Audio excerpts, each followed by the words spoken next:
Kaixo eta ongi etorri jakindenera. Gaurko bideoan, selektibitateko algebra blokea birpasatuko dugu.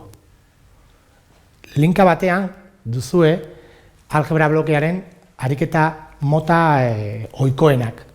Gaur, determinantearen propietateak birpasatuko ditugu.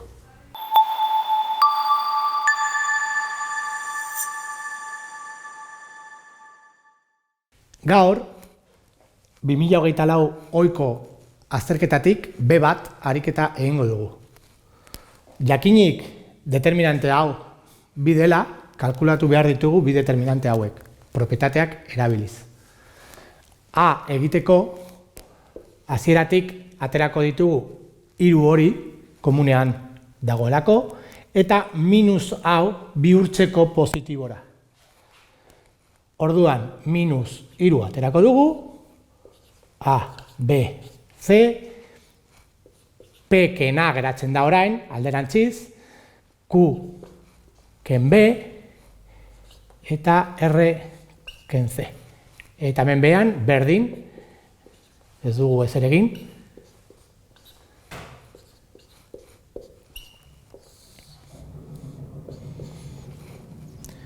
Orain, beste propietate bat erabiliko dugu. Determinante batean, lerro batean, aldatzen badugu bestekiko kombinazio lineal batekin, determinantearen erantzuna emaitza ez da aldatzen. Orduan,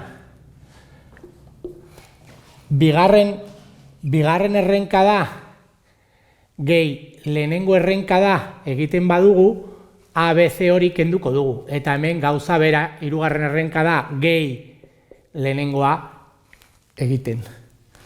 Orain gure determinantea, minus hiru hau ez ahaztu, geratuko da A, B, C, P, Q,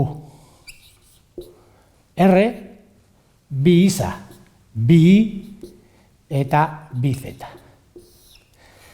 Berriro aplikatuko dugu lehenengo urratsan egin dugun propietatea, erabiliko dugun propietatea, eta bi hau atera aldugu.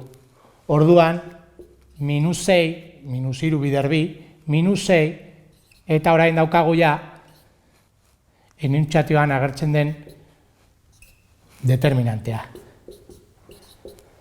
Hau eta hau berdinak direnez, hau izango da bi bider minus 6, minus 12. Eta hori izango da haren erantzuna. Orain egingo dugu B. Ben, azialgara ere bi hau kentzen. Zutabe elementu guztietan dagoelako. Bi aterako dugu, A, B, C, iza, I, Z, P, Q, R. Orain ikusten badugu lehenengo zutabean, lehenengo ilara izan behar den, iraulia egin aldugu.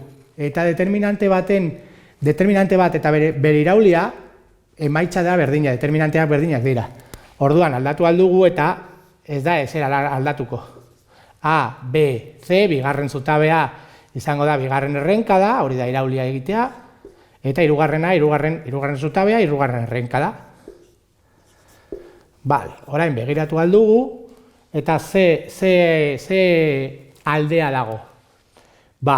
Bigarren errenkada eta hirugarren errenkada aldatuta daude. Orduan, determinante batean aldaketa truke bat egiten badugu, determinantearen zeinua aldatzen da. Biderkatzen da bider minus bat.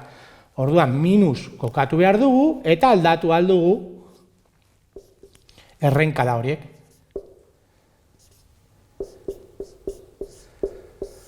Eta orain ja daukagu originala da bi bider minus bi, minus lau.